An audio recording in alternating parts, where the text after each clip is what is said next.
Hey soldiers, the defense industry continues to be a moneymaker. We talked about this industry from time to time and the fact that it is going pretty well for the defense industry in 2022 amid all of the volatility and downward trajectories with regard to the market. Now, the reason for this, of course, is there's been massive government defense spending. Anthony Blinken, the Secretary of State, just visited Ukraine, and in so doing, he cracked open his wallet, brought $2 billion with him. Now, they're saying this money is not just for Ukraine. Of course, we've given them about $60 billion in less than 1 year for military aid. But Blinken is spreading the wealth around a little bit this time. He's also given some of the money to other NATO allies in the region. And he's given it to them for the purposes of defense spending. Terrorists, your game is through.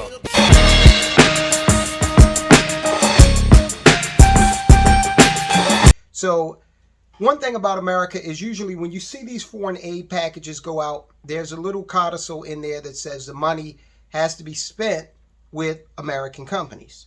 Most of the time that is the case, and I would not doubt that's the case here.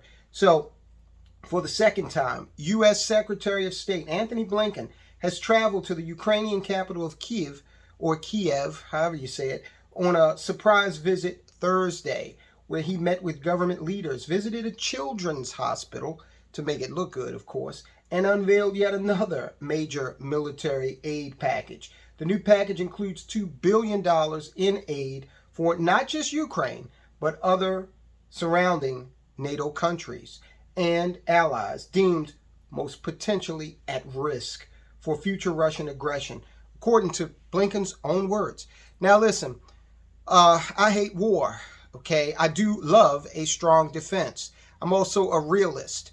And while I don't really buy into what America's selling in terms of these conflicts that we've been engaged in since World War II, a lot of them have been built on very specious information, and you just can't trust the U.S. government. Let's just put it plainly. Well, that's almost correct. You can trust them to spend a whole lot of money, all right? And that's what they're doing with regard to this latest allocation for Ukraine. And this money, of course, is going to flow through to the defense contractors. Companies like Raytheon, companies like Northrop Grumman, Lockheed Martin, General Dynamics, even Boeing has that portion of its business that does defense contracting. Now, whatever figure you put on the amount of money that's gone over to Ukraine in terms of military aid, you also have to take into account that as we give them weapons from our stockpiles, because we're doing that too, we're also replacing that. The thing about the defense industry is every time there is a munition or a bomb exploded, there has to be a new one created. All right. And that translates into money. So again, I've said it before, I will say it now, that your compunctions about the industry may be, such that you have a moral objection with investing in the defense industry. But I'm putting this information out there because it is definitely a moneymaker. There's no doubt about that.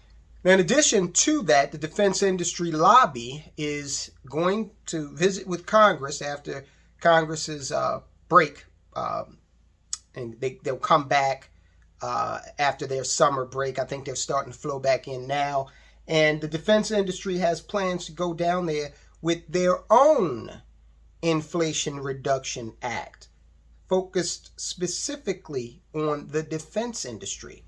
A legislative proposal from the trade groups, the defense trade groups, would allow the Pentagon and the rest of the government to expend funds at a faster rate and adjust otherwise firm fixed price contracts to account for inflation.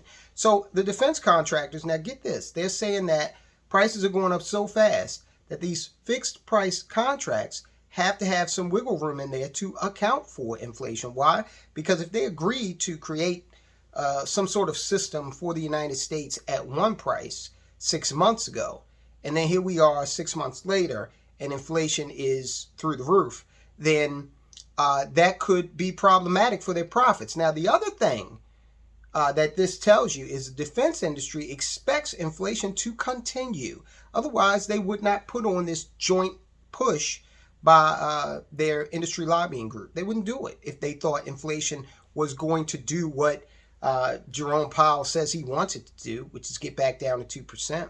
No, they think that inflation is going to continue, so they're going down there and they're going to work to try to account for inflation in their contracts.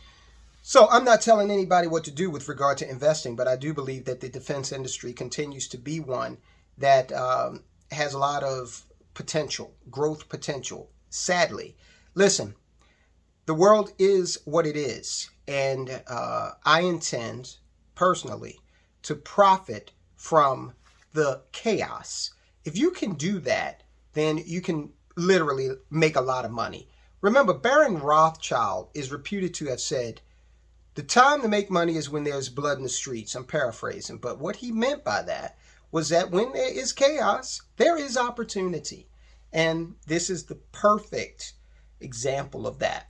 We've got a lot of turmoil in the world. A lot of it looks like it's ratcheting up to some sort of military engagement, far-reaching military engagement. You've got Turkey. They've got tensions with Greece. Remember, Turkey's a NATO member. You've got, and so is Greece. So you've got intra-NATO squabbling going on. You've got Japan. It's actually moving equipment such that it can counter any aggression that may come from an occupation move by China toward Taiwan. And you might say, well, wait a minute, you're going in the opposite direction. Well, guess what?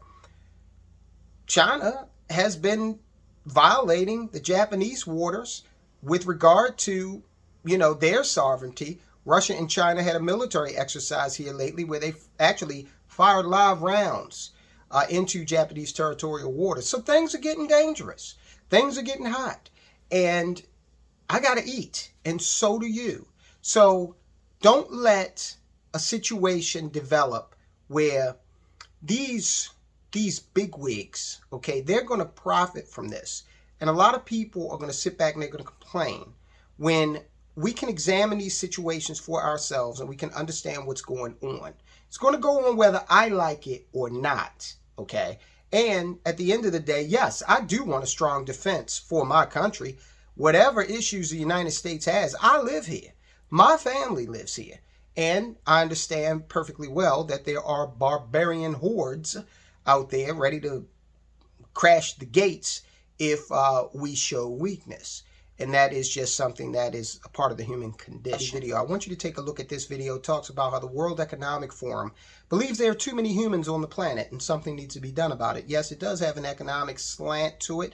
We also talk about in that video 3 parallel economy businesses that you may want to research, that as the situation globally continues to devolve socially and economically, these opportunities may represent extreme growth potential. Okay, guys, I'll talk to you soon.